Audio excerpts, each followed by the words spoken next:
जो मुलाकातें हैं इमरान खान साहब के साथ ये बड़ी कंट्रोवर्शियल सी हो गई हैं। एक तो पार्टी आपस में लड़ रही है और मुसलसल लड़ाई हो रही है कि किसने अंदर जाना है किसने नहीं जाना।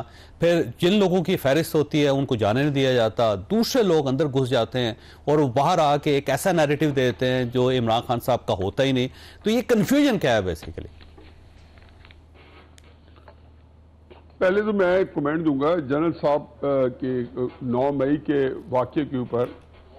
देखें चौधरी साहब, इन ऑल फेयरनेस ऑनेस्टी, जितना मेरा कुछ ज़िंदगी का हासिल कलाम है, निचोड़ है, और जो कुछ मैं पाकिस्तान की जो एक सियासत है, चूँकि उसका 50-55 साल से अमलन हिस्सा रहा हूँ, सहाफ़त का भी और इसकी जो आपके जो मीडिया इसका भी। हकीकत यह है कि 9 मई के ऊपर जो हमारी एस्टेब्लिशमेंट है, जिस तरीके से वो माले गनीमत को समेटने में मसरूफ़ हो गए थे, अब तो इन किसी को याद नहीं है, वो दीद नहीं होता था कि रोजाना तस्वीर के दानों की तरह कहते थे कि आज 40 बंदे जो है वो माफी मांग रहे हैं और इनकार कर रहे हैं और फरमा रहे हैं कि इमरान खान ने हमें उकसाया था। काश 9 मई के ऊपर तहरीक इंसाफ का भी मुका देते। अल्लाह मियां ने इनको मौका दिया था, लेकिन ये आपको याद होगा कि ओहद के ऊपर आज़म ने 50 तीरंदाज बैठाए थे और 50 तीरंदाजों को कहा था कि आप किसी सूरत में ना हिलना, लेकिन वो उन्होंने सोचा कि जंग जीती जा रही है और माले गनीमत है, तो वो अपनी जगह छोड़ के माले गनीमत में लग गए। और उसमें आपको पता है रसूलुल्लाह सल्लल्लाहु अलैहि वसल्लम की ज़ात मुबारका जो है वो उनका दंदान मुबारक शहीद हो गया और कई अफवाहें हुई, मुसलमानों को बुरी तरह शिकस्त हुई।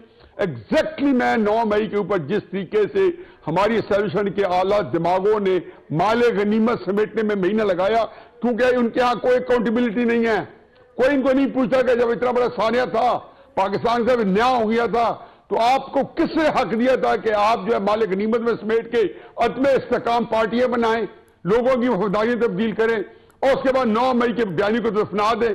अब ये 2 साल बाद या 10 साल बाद इन देखें, बात होती है एक होती है हकीकी जवाब अभी भी है, बिल्कुल एक बहुत बड़ा पाकिस्तान के अंदर सारे 9 मई से ज्यादा भयानक चीज नहीं हुई, लेकिन ये हकीकत यह है कि आप इनकी सारी बातें जो थी एक वक्त में आके आपका सच भी खोखला नजर आता है। लेकिन अब तुम क्या कहें, ये जो होता है हमारे यहाँ एक होता है कि जब एक माइंड कोई काम कर रही होती है उसको ऊपर चेक ही नहीं होता, ना उसको कह सकते हजूर ये आप कहाँ जा रहे हैं, तबाही की तरफ जा रहे हैं, अपने आप को गड्ढे में गिरा रहे हैं।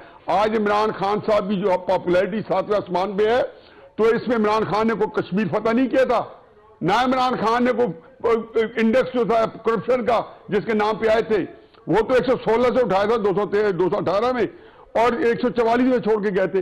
कौन सा काम किया था? क्या बुजदार की वजह से पॉपुलैरिटी मिली है, फराग गोगी की वजह मिली है? ये हम भाई लोगों की मेहरबानी है।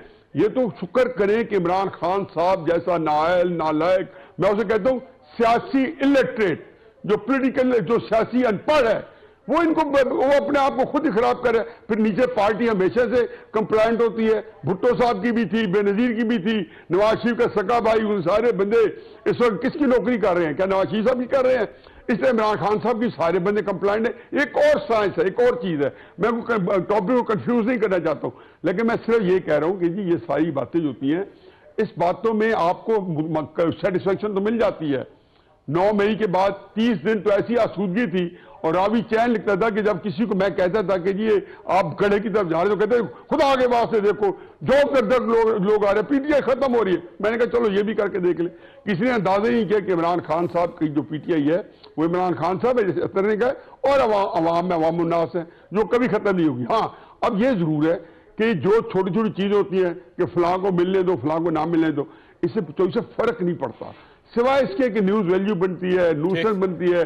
अगर वो खान साहब की बहनें पढ़ के बैठ जाएं सड़क के ऊपर, तो नहीं बैठना चाहिए, तो ऐसे खाम का मीडिया होगा 2-4 दिन खबरों में रहेंगे। पहले भी इमरान खान थोड़ा खबरों में है और जिन लोगों की वजह से हमें पता है अपने इमरान खान को तारीख की वजह से है, तो इसको मजीद वो मीडिया कैसा रहेगा, बाकी सियासी पार्टी मीडिया से बाहर रहेंगी।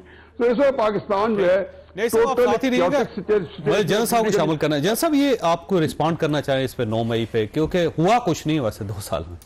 देखिए वो तो लॉफेयर है पाकिस्तान का, हमें पता है, आपको भी मालूम है कि पाकिस्तान की चीजें चलती नहीं है। देखिए मैं ये किसी की वो मैं नहीं कह रहा कि 9 मई एक इसने पूरे मुल्क को डैमेज किया है। चाहे गलती किसी की भी हो, किसी ने, अगर आपने देखे ना, एक पॉलिटिकल लीडरशिप का यही काम होता है, वो अंडरस्टैंड करता है कि किस रेड लाइन तक मैंने अपने लोगों को ले जाना है कि मेरी स्टेट को नुकसान ना हो। कभी कभी आप अपने पॉलिटिकल परसूट्स में रेड लाइन जब क्रॉस करेंगे तो स्टेट, देखे ना, ओवरऑल कमजोर क्या हुआ है, स्टेट हुई है। सही गलत की बहस में जाए बगैर पाकिस्तान आज आगे गया या पाकिस्तान पीछे गया, तो पाकिस्तान स्कटल हुआ है, उससे पॉलिटिकल प्रोसेसेस स्कटल हुए हैं, डेमोक्रेसी स्कटल हुई है, पोलराइजेशन बढ़ी है। सबसे ज्यादा नुकसान देखिए ना, अगर कोर कमांडर के घर पे हमला हुआ, या कोर कमांडर किसी फौज का या किसी जनरल साहब का, उसका घर नहीं है, दिस इज पाकिस्तान का घर है, आपका घर है, न्याजी साहब का घर है, मेरा घर है, एक जनरल आएगा कल चला जाएगा। तो अपने घरों पे एक सिंबॉलिक में बात करो, बाकी चीजें करना स्टेट के खिलाफ, वो सिंबल तो कई बार टूटे ना सर, पाकिस्तान के पार्लियामेंट उसके साथ क्या हुआ था, कई दफा सदर के ऊपर हमला हुआ, उसके साथ क्या हुआ, साथ सुप्रीम कोर्ट ऑफ पाकिस्तान के ऊपर हुआ, वो क्या हुआ, प्राइम मिनिस्टर हाउस का गेट तोड़ दिया, ये भी तो सिंबल। बस वो प्रेसिडेंस नहीं सेट हो सका ना, एक चीज पे एक ग्रांट नहीं कर सके। एक टीम है, एक सेट ऑफ पीपल है, they are not allowing this. एक सेट ऑफ पीपल है जो कंप्रोमाइज कर सकते हैं। कल यही फौज थी, एक पेज पे थे आप, फिर एक पेज से मीर जाफर तक का और जानवर तक का फासला भी आपने तय होते देखा हुआ है। तो ये पॉलिटिकल इंटरेस्ट है, मैं पॉलिटिकल डिबेट में जाना चाहता है, जब तक हमारी डेमोक्रेसी टू डेमोक्रेसी अपनी रिस्पॉन्सिबिलिटी ले ना, स्पेस ही ना छोड़े, ताकि किसी फौज का कोई system, their plate is already full. मैं इसलिए कहता हूं कि जो मिलिट्री की भी जो एप्लीकेशन, मैं जैसे गंडापुर साहब की बात कर रहे थे, ये बेसिकली एक्सटेंशन ऑफ पॉलिटिक्स है, पॉलिटिकल टूल है, इन्होंने इस्तेमाल करना है। ये ओनरशिप ले आज वॉर की, ये ओनरशिप ले अपनी अच्छी डेमोक्रेसी की, ये अपने इदारे ठीक करे, आज बैठे वो लेने के लिए तैयार हैं। अगर आप इमरान खान साहब को रिहा करते हैं और उनको प्राइम मिनिस्टर बना दें तो ठीक है, मसला खत्म। तो देखिए ये तो हल नहीं है, एक इंडिविजुअल की आप बात कर रहे हैं, तो state is again as a missing piece.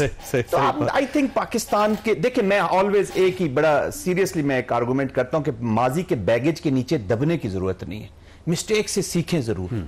Political leadership आज फैसला कर लेना चाहिए, आप बजाय जीएचक्यू से फैसला लें, पॉलिटिकल लीडरशिप फैसला कर ले कि इन्होंने भी सारे उसी से गुजरे हैं कि यार हमने एक तवाना जमहूरियत रखनी है, कॉन्फ्लिक्ट रेजोल्यूशन की तरफ चले जाते हैं।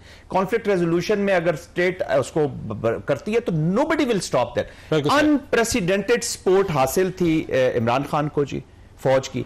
आज केपीके में ये जितनी भी प्रेजेंट हुकूमत है, ये बड़ा जबरदस्त कॉपरेट कर रही है, ऑपरेशंस को भी, एसआईएफसी की भी चीजों को, पॉलिटिक्स सामने और है, अंदर खाने चीजें जो है, चीजें चल रही हैं, बेहतरीन कॉपरेट कर रहे हैं। बिल्कुल हर कोई कॉपरेट कर रहा है जी, आई हैव नो डाउट। अच्छी बात। अच्छा काज़मी साहब ये फरमाइए, ये मुलाकातों का क्या इशू है? एक तो जो होता है उनको उनकी मुलाकात नहीं करवाई जाती, दूसरों ने शायद कुछ सुरंग बनाई हुई अंदर से निकल के वहां पहुंच जाते हैं, और इसके साथ साथ जो पार्टी लड़ी जा रही है मुलाकातों के ऊपर, तो हो क्या रहा है वैसे? देखिए हुकूमत का जिसका दिल चाहता है वो उसकी मुलाकात करवा देते हैं, फिर उसी किस्म की एक दूसरे के ऊपर इल्जामात भी लगते हैं। अब अनफॉर्चुनेट है, अगर इमरान खान साहब की फैमिली मिलने जाती है या उनके कोई पार्टी के लीडरान मिलने जाते हैं तो उनकी मुलाकात हो जानी चाहिए।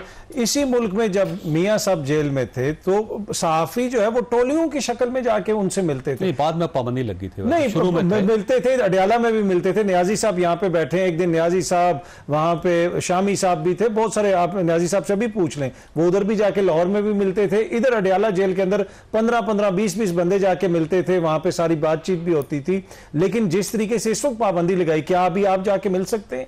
कोई नहीं, जिनका उनका कोशिश होती है वो उन बेचारों की तो मुलाकात हो नहीं सकती। फिर इस तरह मुलाकातें करवाई जा रही हैं कि आपस में कंफ्यूजन क्रिएट किया जा रहा है। आप फैमिली को भी देख लें, पार्टी को भी देख लें, अगर पार्टी के किसी बंदे की मुलाकात हो गई तो उसमें क्रिटिसिज्म शुरू हो जाता है कि जनाब ये हुकूमत ने करवाई है। लेकिन अगर आप फैमिली का मामला, अलीमा खान साहब कहते हैं खलाई मखलूक के जरिए हो रही है। नहीं, पर आप फैमिली को भी देख लेना कि 2 बहनों को इजाजत दे दी गई और अलीमा खान साहब को नहीं दी गई। अब खुदा न खास्ता 2 बहनों की कोई हुकूमत के साथ वो एक पेज नहीं, वो उनकी पॉलिटिकल एफिलिएशन नहीं है ना, वो सिर्फ बहनें हैं, कोई पॉलिटिकल एजेंडा नहीं, पर उसमें भी एक बहन को रोक लिया गया। अलीमा खान साहब को कहा गया कि वो उनकी मुलाकात नहीं हो सकती। तो वो हुकूमत इस तरह का माहौल बना रही है कि जहां पे कंफ्यूजन क्रिएट हो। अब वो इसको एज एक सियासी टूल के तौर पे इस्तेमाल कर रहे हैं। ऑन मेरे ख्याल में मेरिट पे जो भी मुलाकातें होनी चाहिए वो मुलाकातें जरूर हों, उससे आपका नैरेटिव तो कंट्रोल नहीं हो सकता। आजकल के दौर के अंदर अगर कोई ये समझ रहा है कि इमरान खान साहब से 4 दिन आप नहीं मिलेंगे तो मसला हल हो जाएगा, ये तो 2 साल तो गुजर गए, 2 साल से ज्यादा हो गए, ऑलमोस्ट 3 साल गुजर गए। शुरू में कहा गया कि 4 महीने की बात है, 5 महीने की बात है, 6 महीने की बात है, आज अगेन हम उसी पोजीशन पे खड़े हैं। अच्छा एक सवाल है आपके पास छोड़ के जा रहा हूँ कि सलमान अकबर राजा साहब हैं और खान साहब हैं, इन दोनों के दरमियान ऐसा लगता है मुलाकातों पे कोई मुकाबला चल रहा है कि राजा साहब जो हैं वो गौहर खान साहब का नाम नई फहरिस्त में डालते हैं। गौहर खान साहब खुद ही मिल के आ जाते हैं वापस, और उसके बाद सलमान अख्तर साहब नाराज़ हो जाते हैं। फिर खान साहब जो है दोनों की सुलह करवाने की कोशिश करते हैं, वो कहते हैं मास्टर जी हैं ये, और इस तरह क्लासरूम्स की तरह नहीं चलती पार्टी। तो ये इशू क्या है? छोटी सी ब्रेक, और ब्रेक के बाद दोबारा जरूर।